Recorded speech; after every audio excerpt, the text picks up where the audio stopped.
everyone, and welcome back. Today we're going to discuss epidemiology, which is one of the most important chapters, specifically for UKMLA or PLAB, whatever you would like to call it. The thing is that UKMLA is specifically interested in epidemiology because it's a very important type of science to be included in medicine, and usually the prevalence and prevention of diseases is of a very particular interest in the UK actually. Let's start off with a layout. So firstly, we're going to discuss the prevention of diseases, what you can do, and how do we actually measure the incidence of a disease happening to someone in a certain population. And then we will discuss the probability of having these diseases and what if they are already there in the community. How do we study them? How do we do interventions? And how do we decide which intervention to use? And lastly, we will discuss how do we know the efficacy and efficiency of these interventions, how sensitive they are, and lots of other stuff. Head on and let's get started. Firstly, we're going to discuss the prevention of diseases. We classify the prevention of diseases to primary prevention, secondary prevention, and tertiary prevention. A primary intervention or prevention of disease is usually by preventing the disease to happen at all. So we usually do these by immunization and vaccination so that we prevent the happening of the disease, preventing the incidence of it, okay? So remember that primary starts with a 1. Primary is a number 1. By immunization, which starts with an I, to decrease incidence, which also starts with an I. So 1II, okay? Primary immunization, incidence down, okay? Decreasing incidence. I hope this gets the information closer to your mind so that you can remember it. The secondary prevention also affects the impact of the disease. So let's say that somebody who has already established COPD, we would like to decrease any of the suffering that this patient is going to go through. So we would advise him to decrease smoking and decrease alcohol. So basically we're advising him to decrease any risk factors that would likely lead to this disease progressing to something worse, or even something to hasten this disease or slow down its progression. Okay, so this is secondary prevention. 2 things to decrease, secondary 2. So 2 things to decrease: smoking and alcohol. Okay, then we have the tertiary prevention of diseases. We usually do this to patients who have already had the disease and have the risk factors of the disease. So we are trying to eliminate or decrease the complications of the disease. For example, we have a patient who already has COPD and who is already suffering. His pulmonary function tests are deteriorating. So basically, we move this patient into rehabilitation centers or chest physiotherapy, for example. So this is what we call tertiary prevention. It's prevention of complication. The patient has already established having the disease, whether it's chronic or not. They already have the disease, they have the risk factor, and we're just trying to do some sort of symptomatic treatment to the complications of this disease, for example, like rehabilitation or chest physiotherapy in a case of COPD, as we previously discussed it. Secondly, we do have the measures of morbidity. How do we actually measure the progression of a disease? Firstly, we have the incidence. The incidence is a measure of the disease happening in a certain society. For example, any new case of COPD this year is called incidence of COPD. If we have 10 new cases each year, then we would have an incidence of COPD equal 10 per year. Okay, so incidence is the number of new cases. Secondly, we have the prevalence. The prevalence is the total number of cases in a certain amount of time. This measures the whole number of patients, whether they are new or they're already ill. Let's say, for example, in 2025, there are 10,000 patients diabetic type 2 in the UK. So this means that every year we have 10,000 patients who are diabetic. We don't even care whether they have been diagnosed with diabetes since 2004 or whether they were newly diagnosed in 2025.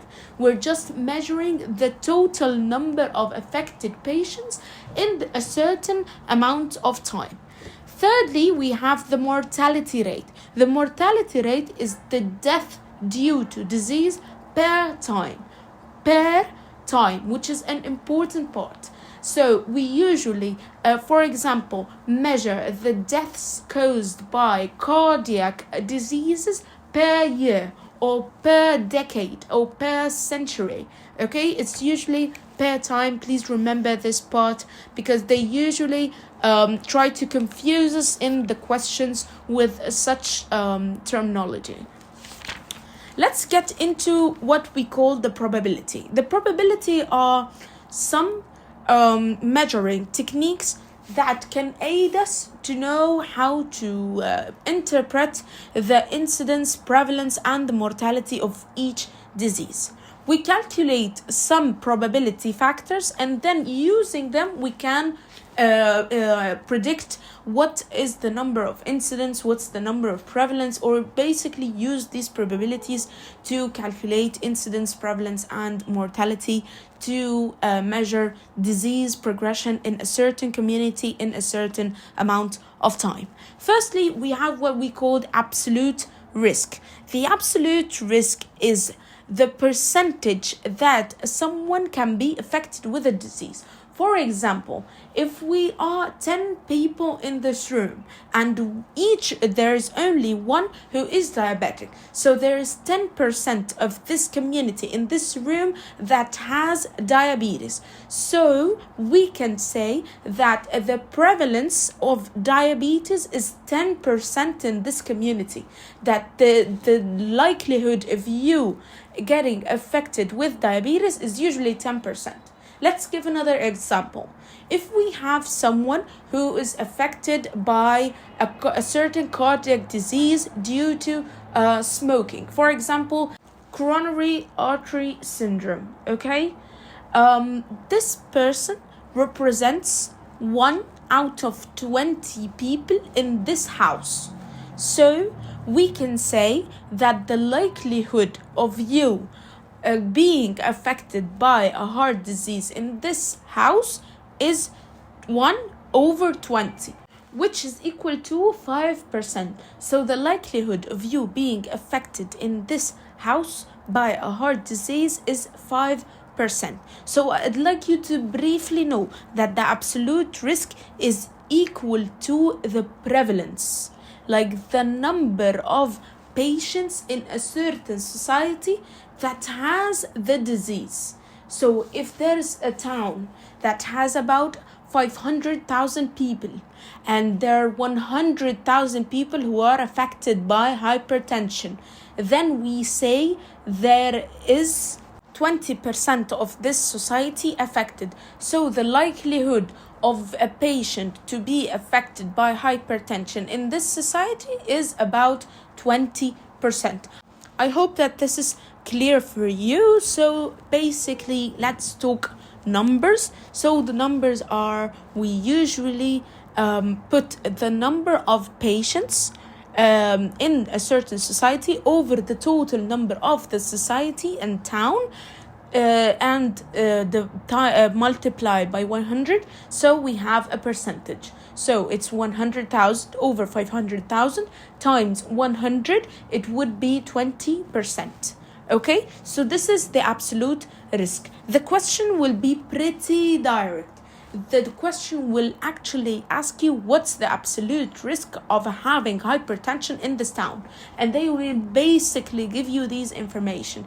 Just tell you that there's a certain town that is total population in 2024 is about 1 million people. There are about 200,000 people who are affected by hypertension. So what is the absolute risk of a patient being diagnosed by hypertension in 2024? It's pretty basic, and you just say 20% by putting the number of patients over the whole number of the town or the population, multiply by 100 if you need it in percentage, or if you don't need it in percentage. If the question needs the answer in decimals, then it will be 0.2, and it's such an easy question. The second probability factor that we have is the relative risk factor. The relative risk is basically a ratio or a comparison between the likelihood of being affected by a certain disease to someone who is pretty normal and has a healthy or normal lifestyle, in comparison to somebody who is affected by a risk factor. So let's say, for example, we are trying to measure the likelihood of being affected by COPD in a normal patient, a non-smoker patient, in comparison to smoker a patient. Okay, so we usually divide the number of exposed people, like the number of smokers, over the total number of non-smokers, and we will have an answer. So we will call this relative risk. It's comparison between the incidence of COPD in a smoker patient over the incidence of COPD in a non-smoker patient, a person who is exposed to a risk factor, in comparison to someone who's not exposed to this risk factor, and they are just divided by each other. Let's give a numerical example. For example, we have a town that consists of 1 million people. 500,000 people of them are smokers. So what's the likelihood of the person being affected by COPD? The question will basically ask you, what is the relative risk of a patient being affected by COPD, a smoker patient or a non-smoker patient, for example? So basically we would write that 500,000 people are exposed to smoking over 500,000 people who are not exposed to smoking. So the answer would be 1.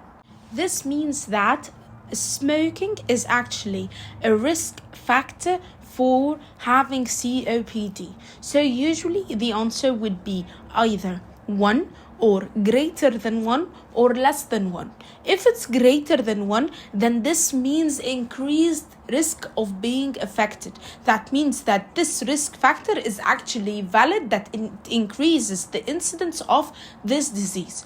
If the answer is less than 1, then this means that this risk factor is not related, and it might be a decreasing the incidence of having this disease. Okay, so it's basically a relativity risk that we use to measure to know whether this risk factor actually increases or decreases the incidence of the likelihood of having the disease. I hope I made this clear as well. Let's get to the third measurement, which is absolute risk reduction.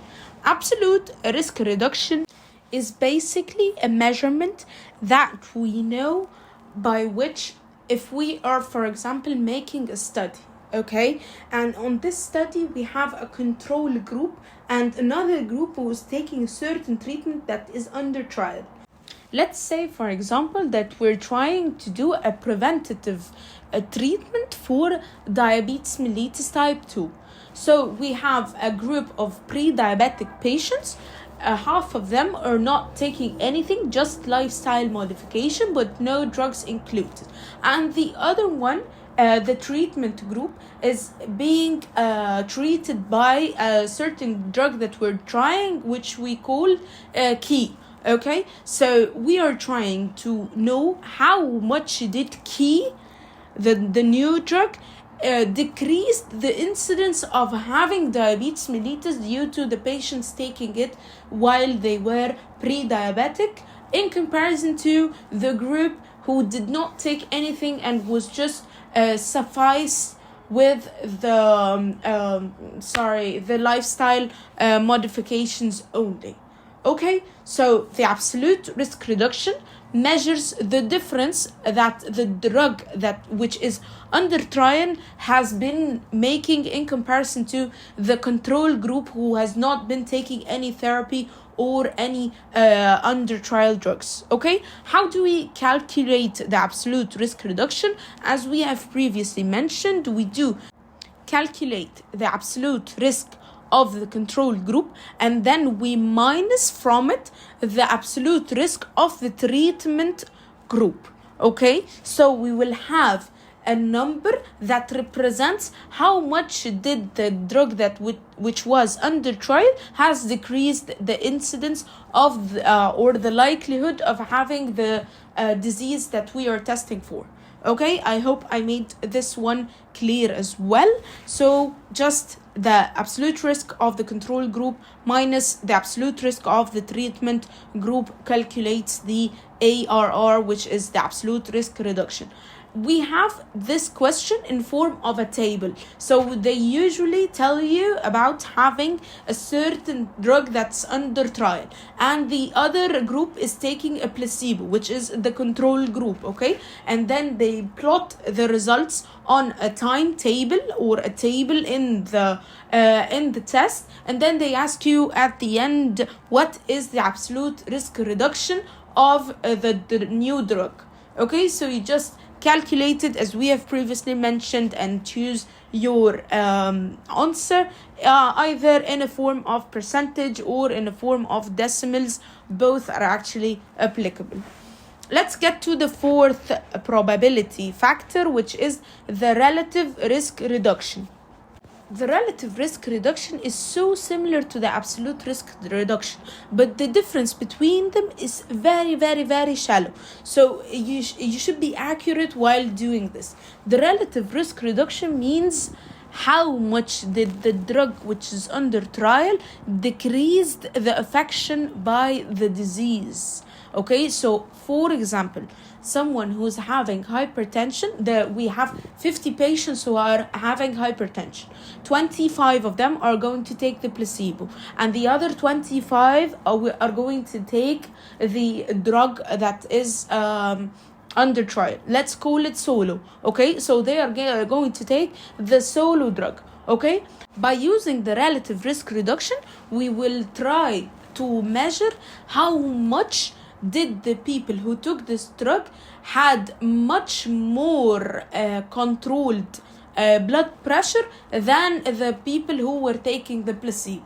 Okay, so we are actually seeing the effect of the drug on the disease, not the effect of the drug on preventing the disease like absolute risk reduction. Okay, so take note. Absolute risk reduction reduces the incidence of the disease. It's something to prevent the patient from having the disease actually. Okay, but relative risk reduction, it means that I'm trying a new drug to see whether it actually alleviates the symptoms and the signs or controls more the disease that the person already has. Okay, how do we calculate the relative risk reduction? we do 1 minus RR, which is relative risk. This is a shortcut calculation, but you can also try and calculate the same number, the relative risk reduction, from another equation, which is the absolute risk of control group minus the absolute risk of the treated group over the absolute risk of the control group. It would also give you the same number, which is the RR or the relative risk reduction. So remember, the relative risk reduction decreases the effect of the disease on the patient. It's something to treat the patient from his symptoms and from his disease. The absolute risk reduction measures the prevention of the disease. It measures the incidence, that this drug actually decreased the incidence of the person getting the disease from the very beginning. Okay, so we managed the absolute risk, relative risk, absolute risk reduction, and relative risk reduction. Let's get into the odds ratio. The odds ratio measures the relationship of the risk factor with the development of the disease. It actually reminds us with something. Yes, it does. It reminds us by the relative risk. Okay, how do we calculate the odds ratio? We do A multiplied by D over C multiplied by B. What are A, B, C, and D?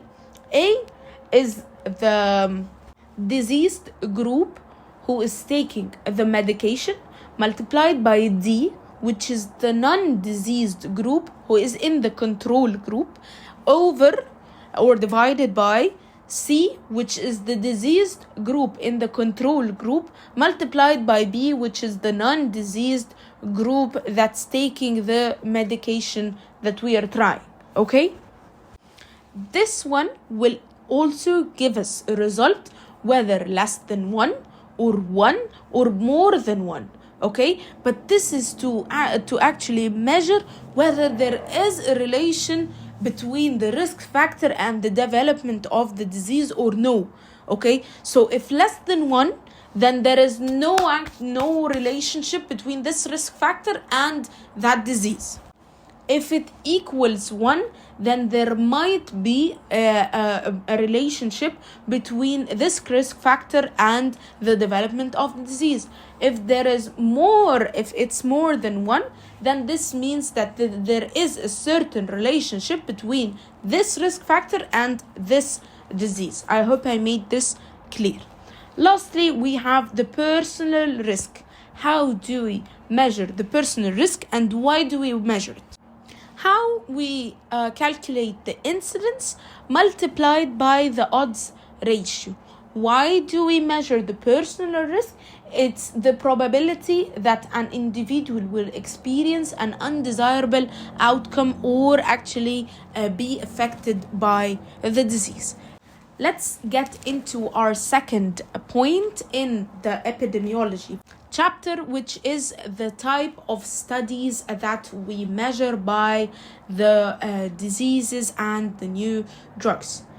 We have two types of studies, whether they are interventional or experimental studies, where I do a certain intervention. I'm trying something new. I'm trying a new lifestyle method. I'm trying to do something. There's some intervention that I'm doing to the patients who are under this study. But there's also another type, which is observational study. In the observational study, we don't do any interventions. We just measure and see. We just watch and see, okay? In the interventional study, we have two types. Whether it's a randomized controlled trial, where we try to try using new drugs and compare them to each other. For example, a new treatment versus the placebo. A new treatment versus the old treatment or the standard treatment. A new treatment versus a new service. We don't usually have to have some drugs to measure. It's okay that it's a certain service or a certain type of the treatment or a doctor-patient relationship that is different, okay?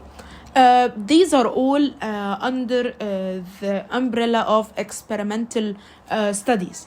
The second one is individualized or clustered group experimental studies.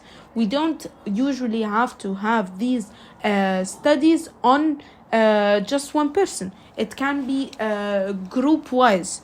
Like for example, if we are measuring the peer pressure, like if someone says a certain opinion, does all the other people go with him on the same opinion just for peer pressure or no? Okay, this can also be in the interventional type of study. Okay, let's get into the observational type, and we have multiple types here. Firstly, we have the cross-sectional study.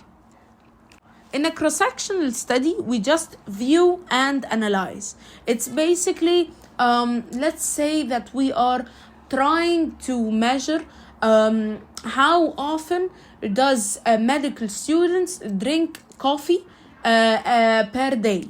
Okay, this is a cross-sectional study. I'm getting a group of people and I'm trying to see how often they use coffee per day. And these people are actually having something in common, which is that they are all medical students, so they are all of the same age group. Okay, this is called a cross-sectional study. You just see results and analyze them. Like for example, if we do this type of study, like the one I told you about, the coffee in medical students, how they use it and how often they use it, we can come up with some conclusions. Like for example, people who are in the 5th year tend to use more coffee than people who are in the 1st year. Females tend to drink less coffee than males. Okay, these are type of observational conclusions in which we can bring about by using a cross-sectional study. Next, we have the case control study. The case control study is a retrograde study to find old reasons. Like for example, we tend to see 100 patients who are all diagnosed by COPD, and we start asking every one of them whether they were smoking before they have been diagnosed with COPD or no. Okay, so we are going in a retrograde manner to see whether this risk factor that we think it actually is a risk factor and it's related to the incidence of COPD. This is a case control study. We do a retrograde study to find the old reasons why these patients have been diagnosed with COPD. Okay. Third, we have the cohort study. The cohort study is finding the risk factors and how they affect this person. So we divide this cohort study into two: retrospective study and prospective study. The retrospective type is rarely done. It's usually finding the risk factors in the past. Here, we are not trying to know whether these people were actually smokers before they have been diagnosed with COPD or no. We are trying to know what did smoking exactly do. Like, do people who have been smoking tend to have lobar pneumonia superimposed over COPD? Is there something specific that makes all the smokers have the same severity of COPD, for example? Okay, so we are trying to catch whether the risk factor had been affecting the disease in a certain way. Okay, so we're not measuring whether this factor led to the disease or no. We're trying to fetch out whether this risk factor has affected the disease in a specific way. Okay, in the other type of cohort study, which is the prospective type, we measure what does this factor have in the future. We're trying to know what will smoking do next. Like, do people with COPD who are current smokers tend to have a superimposed lobar pneumonia, for example? Is there a certain thing that this risk factor will affect the progression of the disease? Okay, so bear in mind, Retrospective, we're trying to know whether there is something specific related to the risk factor concerning the disease. In the prospective, we have the risk factor is still ongoing with the disease, and we're trying to see whether it's going to affect its progression, okay? And the prospective type of cohort is the one which is most commonly done, okay? Because sometimes in the exam, they'll ask you which type of study shall we do to measure blah, blah, blah, okay? So you'd have to know which type of study we use when, okay? There are other studies, like for example, case studies or case series. Case studies are which we try to go in depth in a certain disease, okay? A second one is the systemic review. The systemic review is basically conclusions from various other articles. Like, for example, I decided to make a study to measure the incidence of the use of anti-anxiolytics in the UK. So I'm getting results of other analysis or other cohort studies, other cross-sectional studies of Wales and Ireland and Scotland and England that were made in various places, and I'm trying to make a conclusion from all of them that the incidence of the likelihood of a person who is 20 years old that he is using an anti-anxiety drug is about 45%, okay? This is how we use a systemic review. There's also the qualitative research. The qualitative research usually measures something that is non-numerical. It's like a behavioral data, okay? And lastly, we have case series, which is a rare incidence, for example, and we're trying to document it and go in depth into this case.